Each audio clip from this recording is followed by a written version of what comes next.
Oh, Dust and Elysian Tale. I really love this game. I love this game, man. I love it. I'm gonna play through it again. I'm just gonna go normal. I'm playing in hardcore in my own time. I'm playing hardcore on my own time, but for now, I think we'll just stick with the normal difficulty, you know? Oh yes, here we go. Yeah, just mess them up, you know? That's all you gotta do, just mess them up. I love this game's art style, I love its flow, I love its abilities, I love its mechanics, I love everything about this game. I do not... This is just going on the record, I do not like 2D side-scroller games, like, at all. Like, I do not like them at all. I like this.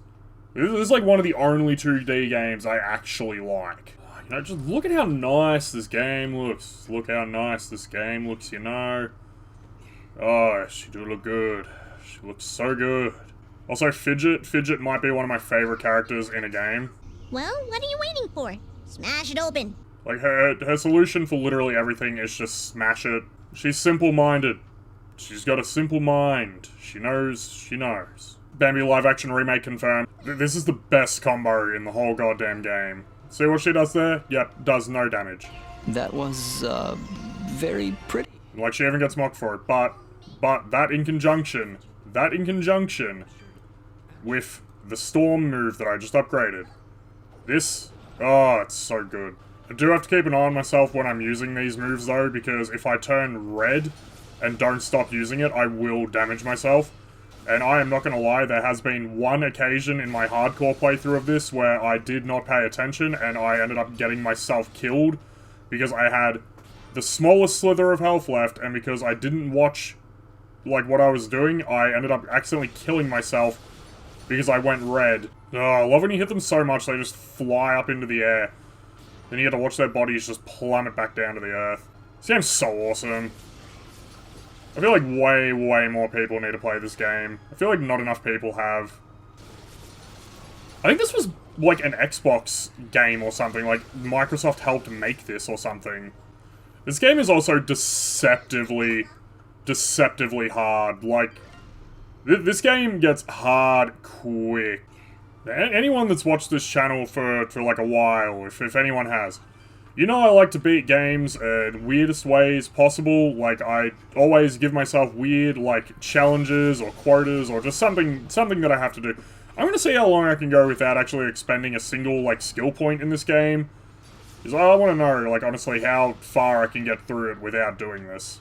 Oh, this ability right here allows for so much game-breaking shenanigans. Like, this, like, ability that I just got, this allows for so many shenanigans in some of the later levels. Especially when you can start, like, launching these guys really high. Like, look at that. Like, I am in space right now. Yep, there we go. I didn't see myself turn red. So there you go. That's what I was talking about before, but it was worth it. It was worth it to show off this. How it feels to chew 5 gum. Yippee! New 5 gum. Stimulate your senses. Like, getting up into space with this ability, like, you can sequence break some stuff if you do that correctly in the right spots, and it is awesome every time you do it. It is awesome every time you do it. Oh, here we go, our favorite character, the Trader. Our favorite character, the Trader. Our favorite minigame, hacking a chest. Here we go. Love QuickTime events here. We love QuickTime events here at the Posmano Gaming Variety Hour. I swear to God, do I give my channel a different, like, name every single time I, like, mention it or say anything about it? I feel like I do. I feel like that's just something that I do that's just part of my sense of humor. I feel like it's a different name every time, but it might just be the same name every time. Alright, let's go back a screen. I'm gonna try something here. I'm legitimately gonna try something here, see if it works. Come over here, little bad guy. Come over here. I need to get you from the other side. Come on, follow me. Follow me. Good boy. Good boy. Yep, all the way over here. All the way over here. Come on, over here. Over here, buddy.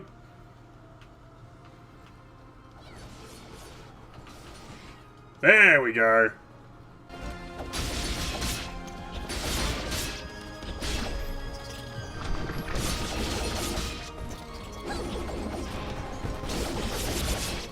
we go.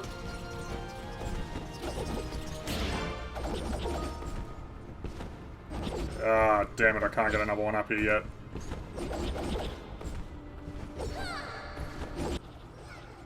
Damn it, I can't get another one up here. That's what I was talking about when I said you can sequence break with that move. That's what I meant when I was saying that you can sequence break with that move. Alright, time for our first proper boss fight. I say proper, but it's pretty piss. Alright, here we go. Whee! God, our damage is so low because we're not leveling up. Oh, maybe I should level up because our damage is unbearably low.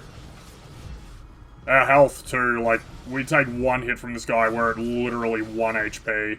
I cannot believe that we got hit by that thing once, and it got us down to, like, 1 health. Holy crap. What do you mean that's not all of them? Oh, yeah, I forgot about this. Okay, you know what? Screw it, we're leveling up. Our damage is just far too low for this. There we go. Maybe I just won't upgrade health.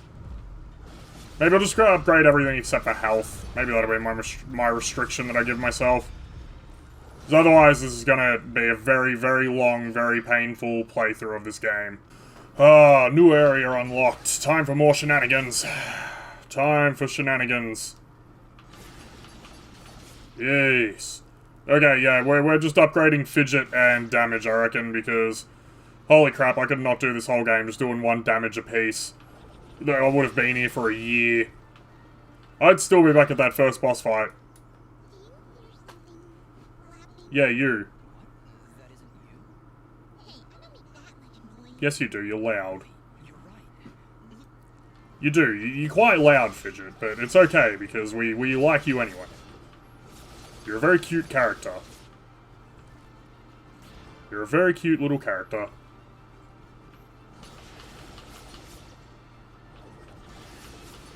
You know what? I feel, honestly, like the only people that have ever played this game are either people that just really enjoy, like, weird indie games, people like me that just stumble across shit randomly, or this was definitely, like, every furry on the planet, I feel like, would have played this game, surely. I feel like this is one of those, like, weird furry bait games, but instead of just being, like, a normal furry bait game, there was actually a game attached to it.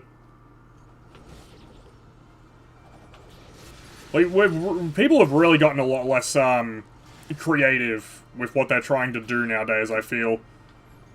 Because, like, I think since, like, Steam unlocked the floodgates for indie devs and stuff, I feel like all those types of games that, like, used to be, like, if you know, you know, now it's just everyone knows because they're just so blatant about everything now. There's another mechanic that I like about this game.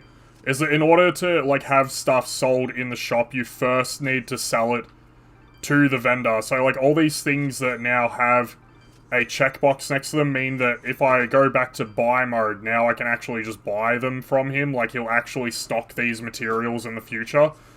So, like, if you need them in order to make something, like, you better hope that you've got more than enough, because if you can't buy them from him, then you have to start you have to, like, hunt them down to sell to him in order to buy them off of him, like, later. I think that's just a good little mechanic. I like that. Like, it's like you're adding something to memory, almost. Like, you know, like, he doesn't know what it is until, like, you know, like every other, like, RPG game, it's like you need to identify items. Well, in this game, it feels like he's the one that needs to, like, do the identifying, and you're the identifier for a change.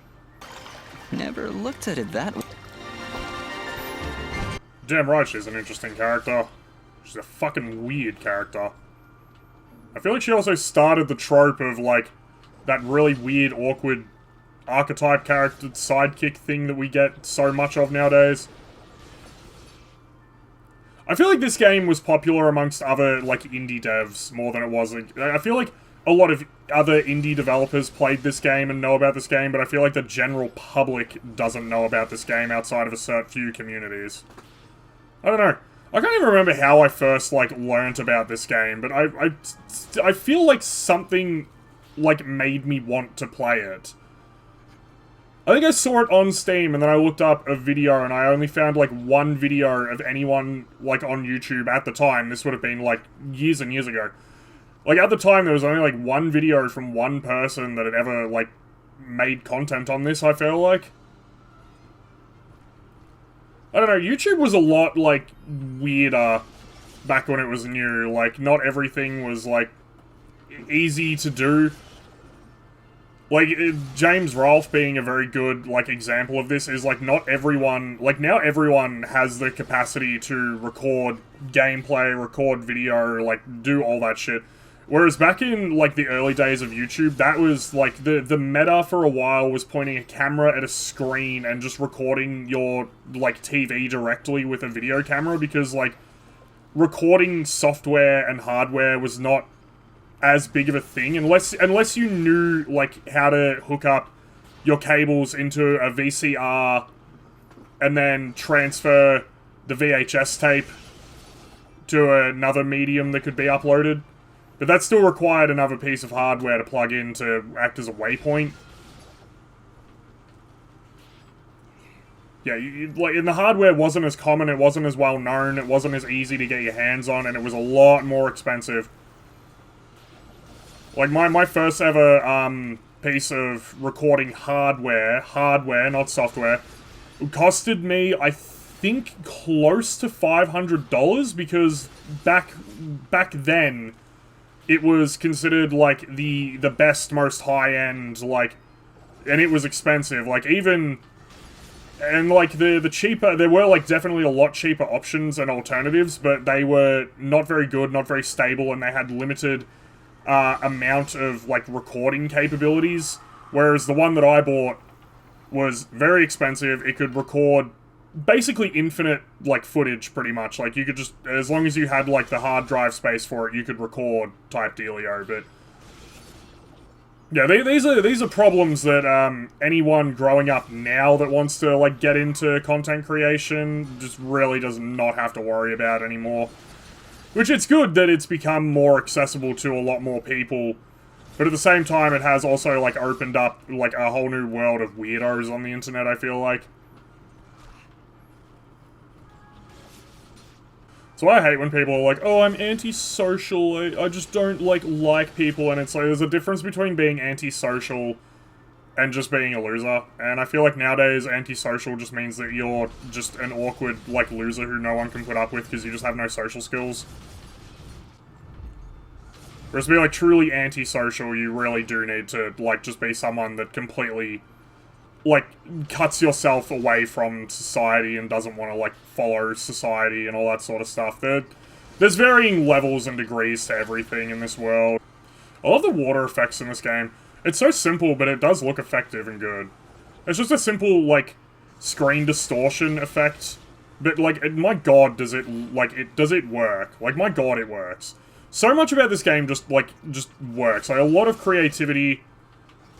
This is one thing I really do miss. Like, I feel like modern games don't have to get as creative anymore, because, like, just all of the tools seem like they're more available to, like, you know, for anyone to, like, create a game now. It's the same with, like, what I was saying about how anyone can, like, create videos now. Like, I feel like creating games, creating music, like, tools for everything are just so much more accessible nowadays for, like, anything you can possibly imagine.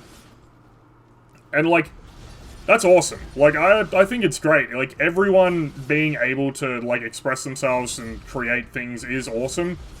But at the same time, like, yeah, you are gonna get your fair share of, like, just fucking weirdos, unfortunately. This game is rated M15+, by the way. Not sure what that is in American, but in Australian, M15+. Oh, I love this guy. I love his design. Look at him. God, he's cool. Best part is, after this boss fight, I get that ability to make fire. I get the ability to make fire after this boss fight, and it's awesome. It rips. God, just putting points into nothing but strength. Holy shit, this is a joke. Holy shit, this is a joke. My god, I've never just leveled up nothing but pure strength in this game before. Holy crap. That's awesome. Also, I love the Dust Sword as kind of like a 3D cel-shaded, like, object, while the rest of it looks like, traditional, like, 2D hand-drawn animation. Like, I love how, like, rough everything in this game looks. I will glaze the shit out of this game until the cows come home. God, I love that. I love that flame wall. I have never played Dust this way before. I feel like I should have been playing it this way all along. Screw health, screw defense, attack. Just attack and fidget. That's apparently all you need in this game. Meanwhile, far to the north, there's a bad man doing bad things. Ah, here we go. Oh yeah, I forgot these guys are 3D cel-shaded for some reason. I don't know why only the guards are that. I don't know why only these guards are 3D, like, renders. Oh my god, I cannot believe I've already been playing this game for an hour. It feels like I've only been playing for like 20 minutes. This game is just so fucking enjoyable. I think the last time I sat down and played this game, I think I ended up just getting like 40% of the way through in just like one sitting, because I was just so enthralled in what I was doing. That's actually my hardcore playthrough. The hardcore playthrough is not really all that fun though, because it's just a lot of just using the storm ability to just sort of glide over enemies and just skip a lot of encounters. New area opened! New area has opened up! I think this area, from memory, I think is pretty hard when I'm playing on hardcore. This area is really hard in hardcore mode, actually. This is the area I think it is, because there's one enemy that can just block everything. And if you're locked on a screen, like if you have to finish combat in order to move on to progress to the next screen, he is just the most infuriating enemy to be stuck dealing with. Because it also can, like, take your entire health bar in one hit, too. Like, it's an instant kill. Chapter 2, look at that fucking animation. Look at it. Look at that fucking animation. It's so good. Actually, you know what? This game had a similar feeling to me. Has a similar feeling to me, sorry. Well, no, had actually, because this is going back to my first ever playthrough of this game. This game had the same feeling to me as the first time I ever played Uncharted 1, where I beat this entire game in one sitting back when I first bought this on Steam. I did the same thing with Uncharted 1. Uncharted 1, you can beat that whole game in like 6 hours. It's not very long, but like, fuck, it was so fun. Oh, these enemies, I hate these ones. These can insta-kill me on hardcore. Yeah, Uncharted 1, the first time I ever played that game, I beat the entire game in one sitting. Like, I did not, like, stop. I did not stop playing it. I bet the whole game in one sitting, and I did the same thing the first time I played this game. There are very few games where I can honestly say I've done that. Halo 3, when Halo 3 first came out, like, way back in the day, me and my friend, my dad bought that game for me on, like, release day. Because he also really liked... My dad also really liked Halo. So he bought me Halo 3 on release day. And I invited my friend over. Because I was like, oh, hell yeah, man. Like, I just got Halo 3. We gotta play this shit. And then, like, he came over. And then 2 other of my friends also came over. So there was 4 of us.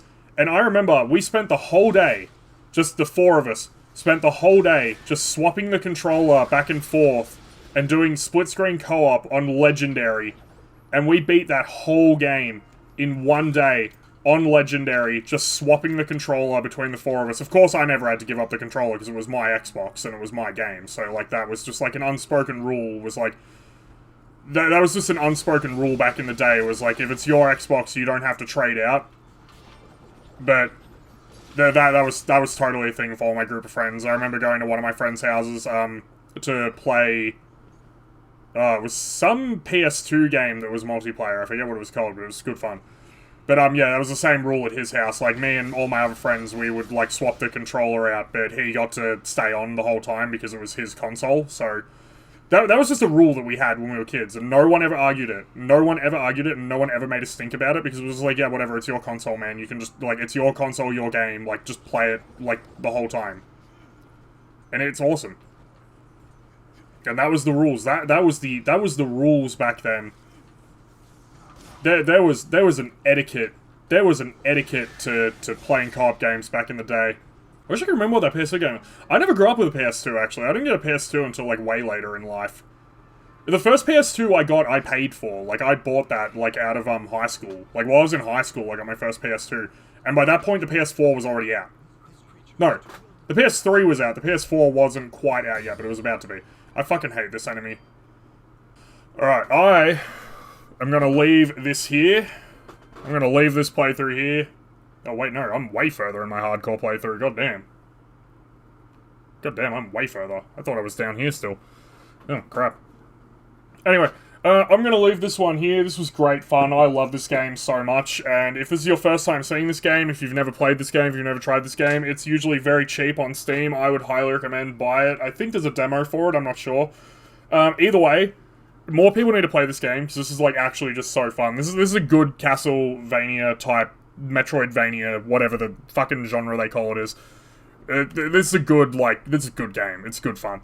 Anyway, until the next one, leave a comment below if there are any games you would like for me to play / suffer through. Good, bad, I don't give a shit. If you got an idea for me to do it, I'll try and do it. I tried doing Operation Raccoon City, but the footage was just unusable because I was just miserable the whole time. I tried Wolfenstein The New Order, but I just couldn't get into it. So yeah, there's just not really anything I could talk about on that one either. I also tried Fable 1. Fable 1 is not as good for, like, trying to talk over and do a video format with, but... Oh, well, we'll figure it out, I've got a few things in the pipeline that I want to do. Anyway, like, comment, subscribe, do all the good shit. See you on the next episode. Love you all. Goodbye.